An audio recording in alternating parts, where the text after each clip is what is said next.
News of a brutal murder is always shocking. Cordon has gone up around the building. Police said their search was still going on. He was maybe surprised at the amount of blood that produced. We know that he's very manipulative and charming. But when the crime is committed by a cop, it seems even more horrific. Locals knew the couple had not been getting on, but no one expected anything as vicious as this. Nobody wants to believe that police officers are criminals. To die at the hands of the very people sworn to protect us is, for me, the ultimate betrayal of trust. This man has brought shame on the Met. He's got a very warped moral compass and probably has some sort of power trip, a lust for power. In his mind, he probably thought, well, I'm a police officer, so I will get away with it. In this series, I'm going to unravel the outlandish plots, lies and deceit of officers who attempt to get away with murder.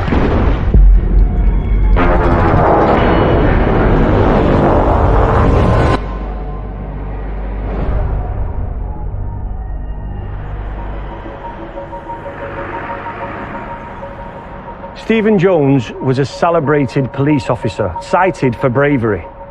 But on a cold January night in 1993, Jones's wife Madeline was found dead next to a crashed car. It looked at first glance like a tragic road accident. However, the more officers investigated, the clearer it became that this was no ordinary accident. This was murder. 37-year-old Madeline was killed by her serving police officer husband, Stephen Jones, a high-flying hero cop with 17 years service to his name. I think that what fascinates me the most about this case is how such a successful cop could commit such an awful crime. I've brought together a crack team of experts who will help me unravel what happened in each case and how the killer cop's training enabled them to cover up their crimes.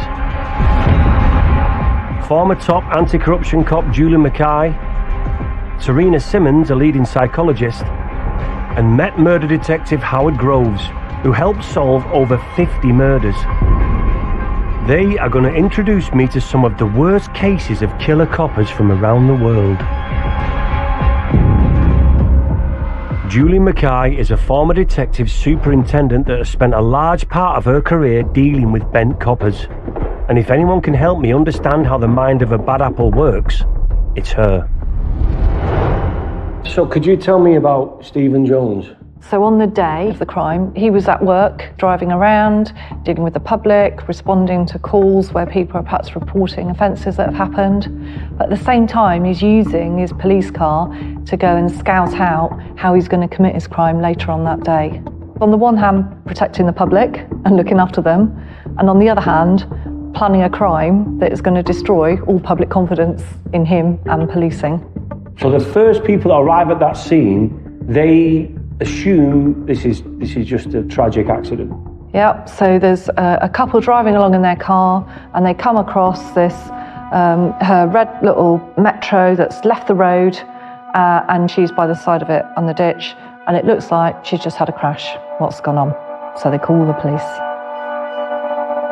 When the police arrive, there's a few things at play here, aren't there? Number one, she's dead. Yeah. Number two, what's happened? Number three, who is she? Yeah. Madeline Jones was quickly identified, and a man matching her husband's description was spotted near the crime scene. It's a bit of a remote area, but there was actually a witness that saw him fleeing the scene, and he was in his own car that looked a bit suspicious. When people turn up to tragic accidents like this, do they usually go into in-depth forensics? In this case, it was back in 1993, and things were slightly different.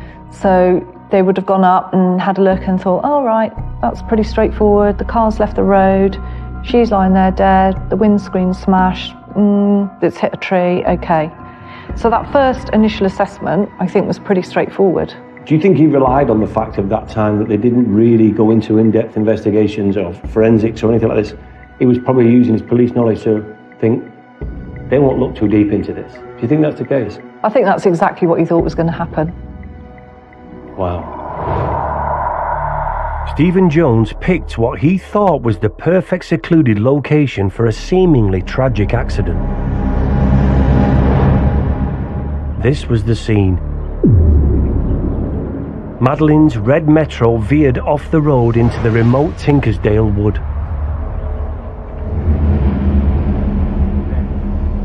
John Shone is a local journalist that covered this story back in 1993, and there's not much he doesn't know about the crime or the town.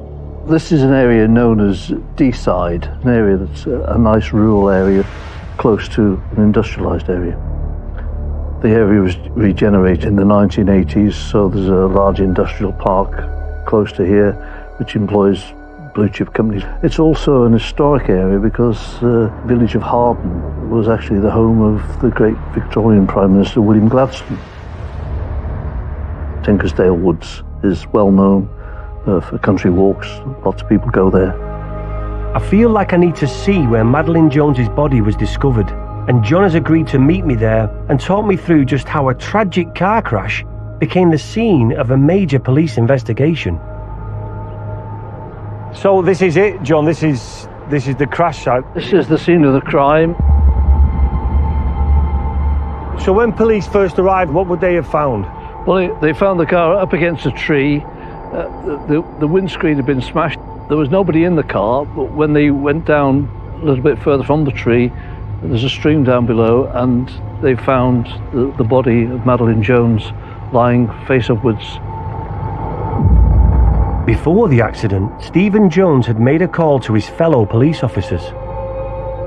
He'd actually been in contact with some of his colleagues to say that he was worried about Madeleine because she hadn't returned home. She'd been out to buy petrol for her Metro car and hadn't returned, and he was worried, he told them. Where was she? Had she been involved in an accident? So to some extent he'd laid the trail for what looked like an accident. To the outside world, Madeleine and Stephen Jones seemed like the perfect couple. Madeleine Jones, she was 37, a petite lady, only 4'11" tall. She had a very kind and loving nature, devoted to her husband and also to her 2 children. Madeleine had been married to her husband Stephen Jones for 13 years. Stephen was a well-known and respected figure in the community. Stephen Jones was a well-respected police officer covering the area where he lived. He was a giant of a man. People sometimes referred to him as a jolly giant.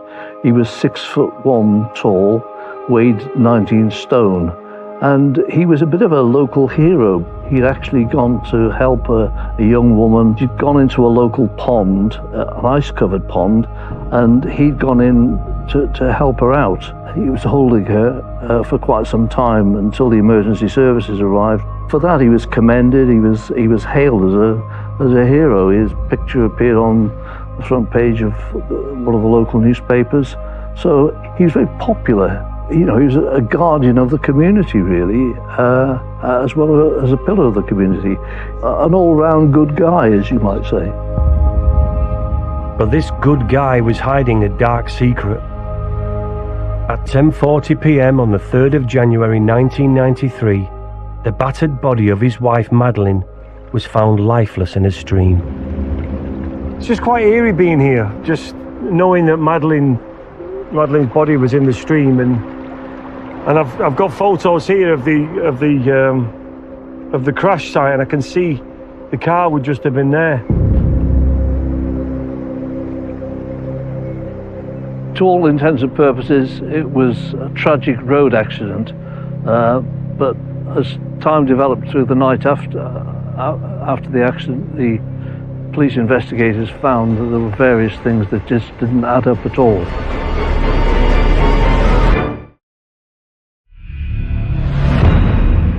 On a cold, wintry night in January 1993, the dead body of a police officer's wife had been found beside her crashed car.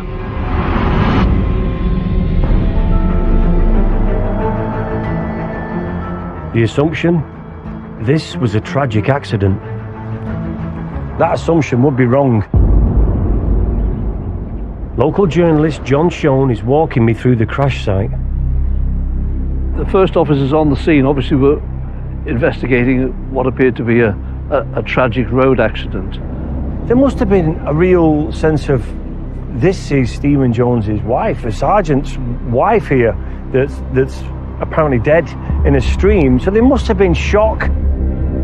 Officers immediately went to give their friend and colleague Stephen Jones the sad news at his home about 1.5 miles away. But at the scene, things didn't add up. Madeleine's body was taken to nearby Wrexham Hospital, where an apparently distraught Stephen Jones went to identify her. Meanwhile, at the crash site, evidence of foul play was being uncovered. I've asked former crime scene investigator Alex Izzett to take me through exactly what was found at the scene and why it didn't add up. What was one thing that was quite noticeable in the car itself was the position of the driver's seat.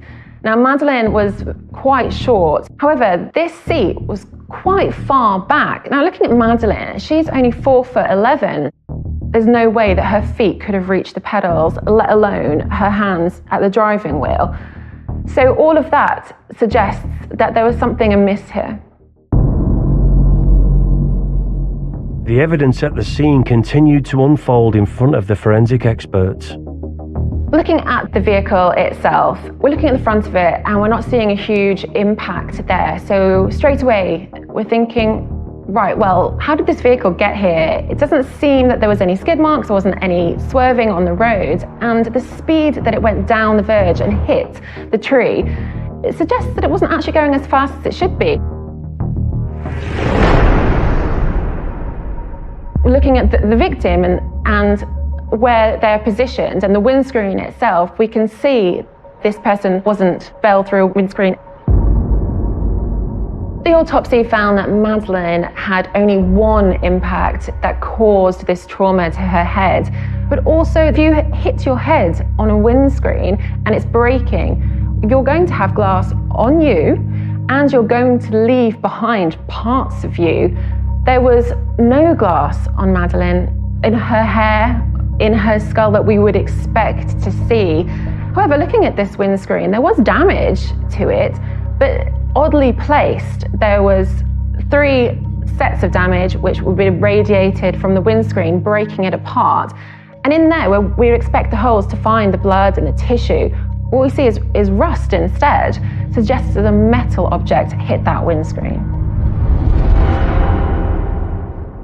Away from the vehicle, away from the victim, a hammer was found in the undergrowth. And this was interesting. It seems quite out of place for where it was found.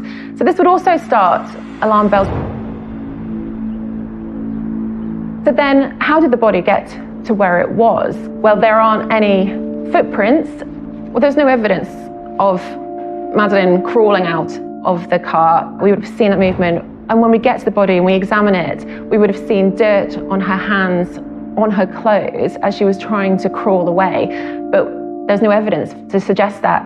And then when we look to her autopsy, there's no evidence that she even survived to the point of being able to get out of the vehicle. The Home Office pathologist who examined the body, Dr. Donald Waite, ruled that the death had been by blunt force trauma to the left side of her head, by a rod-like instrument with rounded margins between 1 and 1.5 inches in diameter. Something, in fact, like a truncheon. Madeleine's head injury clearly showed that there was one instant where she had been hit. There was some trauma, but it was by one impression. Stephen Jones was arrested and brought to this police station for questioning. He was very clearly the prime suspect in what was now a murder inquiry. The question was whether, with the benefit of his police training, he'd been able to successfully cover his tracks. In the early hours of the morning, John got a call about the accident. He could smell a story, and he headed to the station. Well, I came down here because there was obviously something going on. The rumours were buzzing around. So I thought the best thing to do is just come down to the police station and see if I could get some answers. So a senior officer who I knew very well And I said to him, well Steve must be in pieces. And he said, well, actually, he's in the cells. That was unbelievable to hear that. And what happened next for you then, once you found out that Stephen Jones was in the cells? Surely everything then ramps up for you. I was down on the scene when the police actually were looking into his car, looking into the boot of his car, and I had a sound recordist and a cameraman with me, and the sound recordist said to me, I think they found a murder weapon. The police looked into the boot of the car. I was there when it was found. The cops had uncovered a metal truncheon, and along with that, they'd also discovered a blood-soaked bin liner and a police riot helmet. Now, obviously, this is a horrendous murder, whoever commits it, but the fact that it's a police officer that does this obviously ramps this up to another level. It's just unthinkable that a pillar of the community has murdered his wife in cold blood. Stephen Jones was confined to a cell, continuing to protest his innocence. And when the forensics examined the riot helmet that was found in the boot of Stephen Jones's car, they found minute traces of glass that matched Madeleine's car windscreen. The same glass particles were also found on Stephen Jones's clothes. He'd actually worn a police riot helmet as he drove the car into the tree to protect himself, of course. And that truncheon, which was also discovered in the boot of his car, was found to have microscopic traces of blood on it. So, just how did Madeleine Jones die, and why? Detectives believed that Stephen Jones put his plan into motion earlier on the day of the murder, and the scene of the crime wasn't the woodland, but the Joneses' family home. She's in the bath, and he was obviously gone out to his garage and got everything set up. So he's got his weapon out there, he's got his plastic bag out there, he's decided what he's going to do. So he takes her into the garage, and as soon as she steps into that garage, there he is, and he strikes her on the head with his steel truncheon. And he kills her instantly, right? Yep. One blow, and that's it.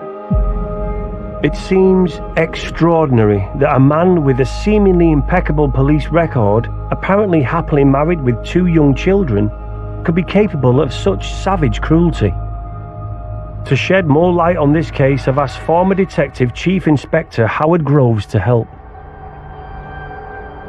Stephen Jones was seen by many to be a pillar of society, but in fact, he had a devious and cruel nature to him. With 30 years experience and over 50 murder investigations, there's no one better placed to walk me through the evidence. With Stephen Jones in custody, the police theories began to come together. If you had attacked her upstairs, you'd have to get her downstairs, leaving evidence and bringing her all the way out into the garage afterwards. So it was easy for him to attack her in the garage, where it would be an easier process of then getting her into the boot.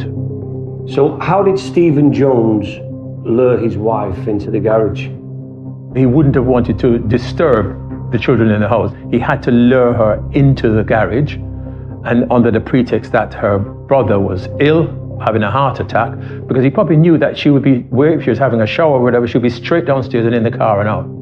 The way he murdered his wife was with a blunt instrument to the head. Yes. No, but it wasn't a standard issue truncheon he used. No. It wasn't a standard issue, no. The police standard issue truncheons are normally made of wood. And this item was made of steel, was it? Yes. It's a lot heavier, and obviously 1 or 2 strikes of that, and nobody would withstand that. He killed her with 1 blow. Exactly. What did he do? What was his next moves then? Well, he wrapped her head in a bin liner, and for the obvious reason, he didn't want to leave any traces of her blood in the premises or on his clothing, on his shoes. And then he put her into the car and then tried to recreate the road traffic accident, which he thought would be the thing that would take the police on a completely different route, and not realize that he was actually the person who had killed her. So Stephen Jones, being a police officer, would have been around traffic accidents. So he would have been using his knowledge here. When you turn up at a road traffic accident, 9 times out of 10, you're not thinking of something criminal. Something has happened that was not foreseen. And therefore, it's investigated in a completely different way from something which is obvious, like a murder or a serious assault, where you know something has happened that's criminal.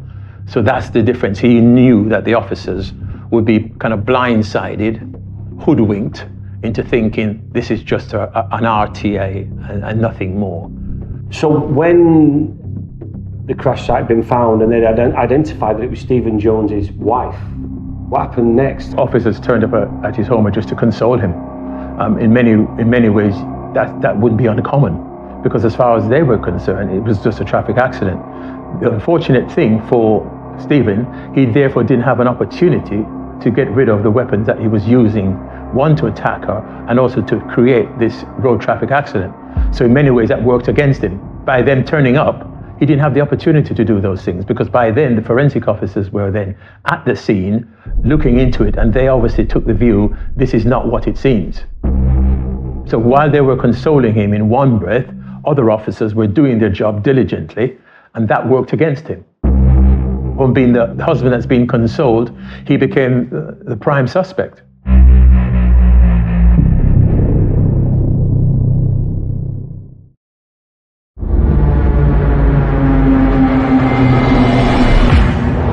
The thing about this case for me is understanding how, on the surface, someone can seem like a devoted family man, a top cop, but underneath the surface is a cold, calculated killer.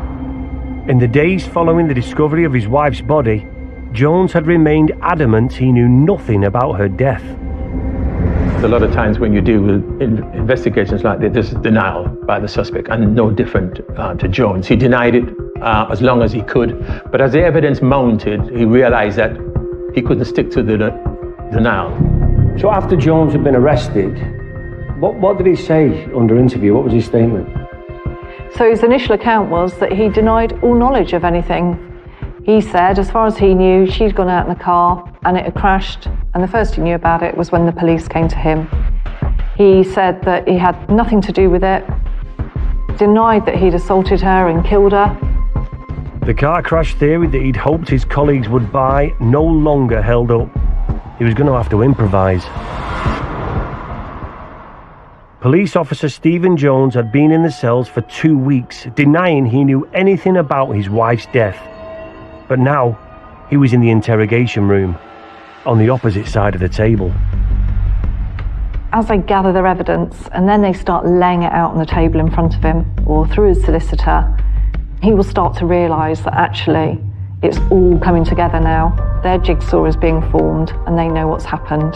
And in fact, in here, I've got a statement I can show you of when he changes his story 2 weeks later. Have a look at that. So he changed his story from I knew nothing about it, I'm innocent, to this. He changed it. Yep. Okay, let me put my glasses on so I can read this. Following my return home from work on the night of Sunday, the 3rd of January 1993, my wife and I had a violent quarrel downstairs. She accused me of infidelity and admitted to having an affair herself. It was a bitter, hurtful row and ended up in a struggle. My wife had picked up a hammer, and in the course of the struggle, I took it from her. We both fell over and through the patio doors. I then saw she was lying still and bleeding heavily from the head. There was no sign of life, and I realized that she had died. At first, I was numb. Then I panicked and decided to fake a traffic accident.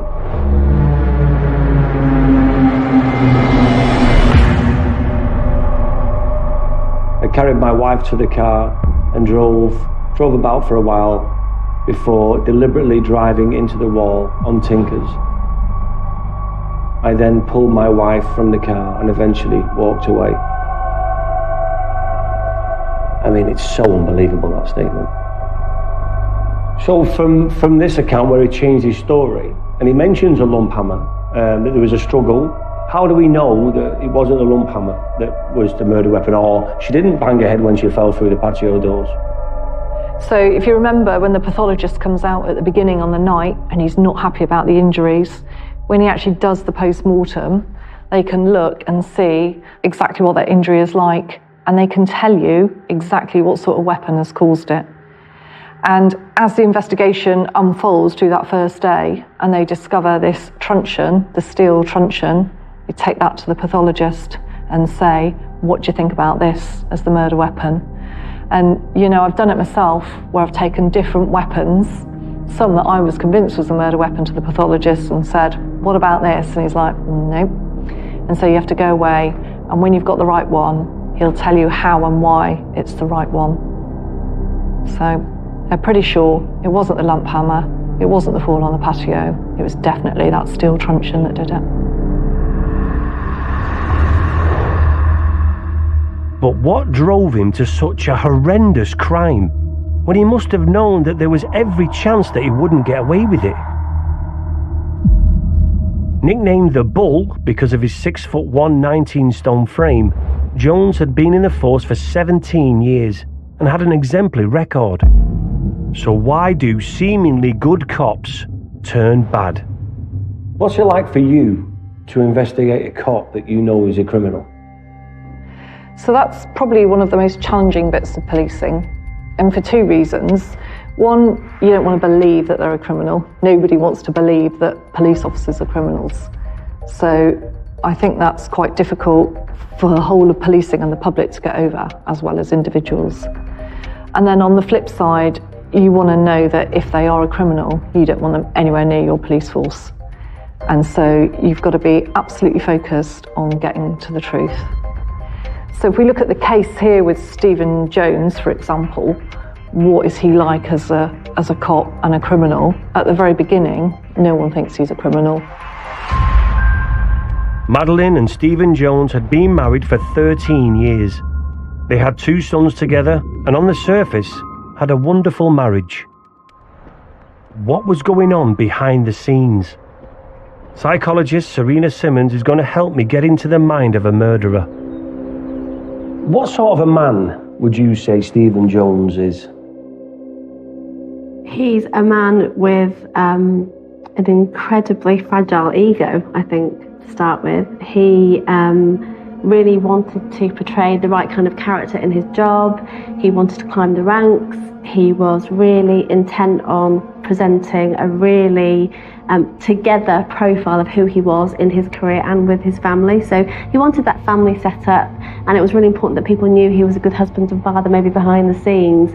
But actually, there's a really fragile ego underneath all of that behaviour that we actually see. Something that wasn't seen, but came out in court, was that Stephen Jones had been having an affair with a woman half his age, and this was something that he'd been determined to keep secret. We found out that he was having an affair with a 17-year-old barmaid from his local pub, and he'd been having that affair with her for about the last 18 months. So that was prior to him going on to then kill his wife. So again, just that kind of person that thinks they can keep that part of their life separate. It's hidden, he can get away with it, and also he's entitled to do it. So there's very much a sense of entitlement in his behaviour, and that's why he really kind of groomed that relationship. I think he thought he could keep that affair on the quiet. Do you think there was an element of what Stephen Jones did here, that he didn't want to give up that public persona or public perception? Go back to that person where the community knows who he is, people look up to him, respect him, he's this pillar of the community essentially. But to be divorced no longer presents this family man status. Right. And there's another question as well, is why kill your wife? There's other options, and you just think, what? This is your wife, you know, the mother of your children. Why didn't he take the other option and have a conversation and say, it's not working anymore, you know, like most people do? Why did he go to that extent? So again, you're showing to have a rational mind, which is amazing. That's what most normal people would do. They think, you know, this isn't working. How can I logically work through this with my partner and come to a conclusion where we're all happy and the kids are going to be okay? But someone like him, who, again, we don't know enough about their relationship, but I'm getting a sense that they were really maybe quite unhappy behind the scenes. Right. And for him, it was simpler in his brain to get rid of her, just to remove the issue. But again, you have to remember that that's paired with the kind of arrogance he had, because he thought he would get away with it. He just wanted to remove the issue, remove the problem, and he thought he could do that. But it wasn't just an affair that Jones had kept secret. There was another powerful motive: money. So as the police start to investigate all the circumstances now around Jones and what he's done, they discover that in 1992, so less than a year earlier, he's taken out a life insurance policy on his wife that's worth £60,000 if she dies in an accident. So is that quite common then for you as an investigator to come up against people that have committed murder for financial gain? It's much more common than people realise that pressures of finance, so either the fact that they don't have any money, they owe a lot of money, or they could come into a lot of money as a result of killing a partner, is a big influence on people and their decision making. And in particular, I think with police officers, they feel really vulnerable if they haven't got that financial stability, because it undermines them and how they're presented in their community, and they should be in a position of strength financially. How often is it for police officers or cops going from good to bad when money is the influence behind that? I think there's two things that make police officers corrupt, and money is a really big, significant one. And it doesn't always result in killing. It can be working with organised crime groups, it can be even as little as shoplifting. And then the other one is always around sexual motives and preying on vulnerable women for sexual gratification. They're the two key things when you look at corrupt cops. Stephen Jones, though, he gets our insurance on his wife, and then she dies in an accident shortly after. It seems obvious that he wasn't going to get away with it. And with hindsight, it's great, isn't it? Because we now know the answers to all those questions. Yeah. If you turn it on its head, though, he's taken that life insurance policy out a year earlier. It wasn't just a couple of weeks earlier. Right. He's obviously thought about this for a while, and are there other ways to get out of his marriage? And he couldn't. And then we know that he's planned this murder, and so it's actually gone on for quite a long period of time, this planning. But in his mind, because he's done it over a long period of time, he probably thought he had all bases covered. He thinks because he's a respected figure in the community, he's going to get away with it. But his arrogance and narcissism is his fatal flaw. So we obviously now know that Stephen Jones had a darker side. So Jones has been able to kind of bring everyone into his world of being this loving, caring father, a great police officer, coaching the young kids in football. But his thinking behind the scenes is very dark. That side of who he is kept very, very secret. And that's what he's kind of deferring to when he's thinking about what he's going to do to his wife. Again, it takes a certain kind of person to go, I don't want to be with her anymore, she's in the way, I'm going to kill her. He'd been thinking about it for quite some time. I do feel like there was probably moments when he fantasized about doing it and thought about what he could do, because not all elements of the orchestrated part of the murder make sense. She ran downstairs, and when she entered the garage, he hit her over the head. I think he was maybe surprised at the amount of blood that produced. And that maybe made him panic a little bit. I've worked with offenders where actually, quite surprisingly, you often are helping them deal with the murder itself, because they are quite shocked at what has happened. Things like the blood, the smells, the sounds, the things that you don't think of that cause a certain level of trauma, believe it or not, in the individual. It's quite likely that it didn't go to plan in terms of this really simple get rid of her and then I'll kind of do something with the body. But the level, the blood, with that kind of indication that there was a bit more of a panic going on, and that he had to try and hide it. He was worried about the effects that divorce might have on his promotion prospects, because he was an ambitious officer who wanted to become an inspector and rise up through the ranks. So he was concerned there about how that might be viewed. The mistakes that Jones had made were all there for the detectives to find. Now the cops felt that they had enough for a conviction. But would the jury agree?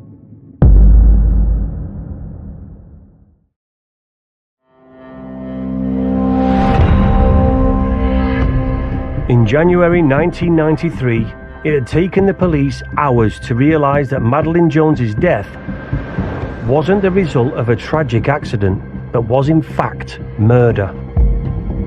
Her police officer husband, Stephen Jones, had brutally murdered her at home and then staged the accident, but he'd botched it. I'm looking at this footage here of the car. Obviously looks like it's been in a big crash, you know, the windscreen's damaged and it's hit the tree and all that, but I mean, how stupid. I mean, he's a police officer, he's been around crimes. He didn't even put the seat back. His seat was for a 6'1" guy and Madeleine was 4'11". He made so many mistakes. I mean, he thought it through, but he didn't think it through. I just think, how stupid can you be? I'm glad he was stupid, because that's what got him caught. The pathologist had ruled that Madeleine had died of blunt force trauma, which police believed had happened in the garage of their home. Do you think he thought he would get away with this because he was a copper? I think there's no doubt the fact that he was in the police at the time made him think he was invincible and that he thought it out and he would get away with it. How does that make you feel as a police officer yourself? I find it really quite sickening because there's so many good people in policing who work really, really hard to do the best they can. And then you get these rotten apples abusing all their power and using their inside knowledge and that cover of his uniform, his police car, to go and plan what he thinks is then going to be a perfect crime. As a police officer, you're quite annoyed to think that when you should be out there serving the public, doing the right thing, policing, as you do day to day, but you are more fixated on killing someone like your wife or someone close to you. Of course, as a police officer, you're incensed by that, but unfortunately, police officers are just like other human beings. They will sometimes have their own agendas about whatever it may be. So I kind of take the view that it's sad, it's upsetting for a police officer to have done something like that, but we don't live in an ideal world, and unfortunately there will be some officers who will abuse their position, their knowledge or experience as being a police officer in order to do something that we would describe as heinous. For all his calculated planning, he still made so many mistakes. Those mistakes are made because at the time of committing an offense like that, you're always worried about someone turning up unannounced. So you're always trying to do something as quickly as possible. And you can plan for what you're going to do, but when it actually happens, and he had to therefore try and recreate that scene, he knew that time was always against him. There was always a possibility someone could have drove past and seen what was happening. So I think those things were probably playing on his mind. He wasn't thinking it through. He thought he had created the ideal scenario with the road traffic accident. In the end, time was a factor. You can imagine his shock when the police rock up on his doorstep within an hour of the accident, because I'm sure that he thought he would have a bit more time. So time to get himself cleaned up, time to decide how he was going to dispose of the evidence that currently was sat in the back of his car, time to check that there was no signs of any blood. He would be on the back foot, and I can imagine intense panic inside him. But on the outside, portraying this calm, collected, I'm really shocked, that's a terrible thing to happen, how has that happened? And his mind was probably worrying about, well, if they're going to start accusing me of stuff now, what story am I going to come up with? So all the lies and deceit had finally caught up with Stephen Jones. This former hero cop, a respected figure in his community, had become the very thing he'd sworn to protect the public against. In your experience, is this very uncommon for a man to kill his wife in this way? No, I wouldn't say it was. As an investigator, I've dealt with other cases where domestic violence, where the husband's attacked the wife and the injuries have been significant to the individual concerned. The surprising thing for me is that he was a police officer and he could bring himself to doing something like that. That's the bit that I kind of struggle with, because he's there to protect. He would have arrested probably people for domestic violence, and then to do exactly that type of thing, I just find it difficult to sort of comprehend at times. What I find hard to believe as well is that he was hailed a hero, because apparently he saved a lady who was drowning in a lake, freezing cold, just not so long before. So it's hard to comprehend. Well, that's why I say it's hard to comprehend, because he would have done the right thing, saving someone's life, but in the same breath he was happy to take someone's life. On the 16th of November 1993, Stephen Jones went on trial for the murder of his wife. The trial was held at Carnarvon Crown Court on the other side of North Wales. The judge, Mr. Justice Kennedy, heard that Jones, who has 2 young sons, had taken out extra life insurance for his wife and had been having a passionate affair. He feared the effect a divorce would have on his promotion prospects. So when it came to the trial, what happened there? The jury were out for just over 3 hours, which is very quick. It could normally take 3, 4, 5 days. So that tells you one thing, that the evidence was damning. And then the judge, obviously, in his summing up about the case, he obviously appreciated that this was a police officer who had a lot of knowledge and experience, and was trying to use that knowledge and experience in order to evade being found out. And therefore, that would have been reflected in the sentence that was imposed afterwards. Well, the judge just mentioned, he said, this was a wicked, wicked offence for which you've been convicted. So in other words, he's saying, you've done evil, you're a police officer, and that would be reflected in how I'm going to sentence you later on. He was making it blatantly clear to him and to anybody else in that courtroom, that what he did was wicked, it was evil, and therefore the sentence was going to be reflected by that. On the 25th of November 1993, Stephen Jones was sentenced to life imprisonment. As an ex-policeman heading into the prison community, he could expect a warm welcome. I think people felt that justice had been done. I think people felt that the police had done a good job. The forensic experts had produced all the evidence, that there was no doubt about the way that this crime had been carried out. I spoke to his family afterwards, and they felt very bitter, they felt angry, and of course they were absolutely stricken with grief. And I'm sure that even today, it's one of those things that will stay with them, will haunt them for the rest of their lives. Since then, police procedure has been standardised to ensure all fatal road accidents are investigated properly. Most police forces around the UK will now have a forensic collision team.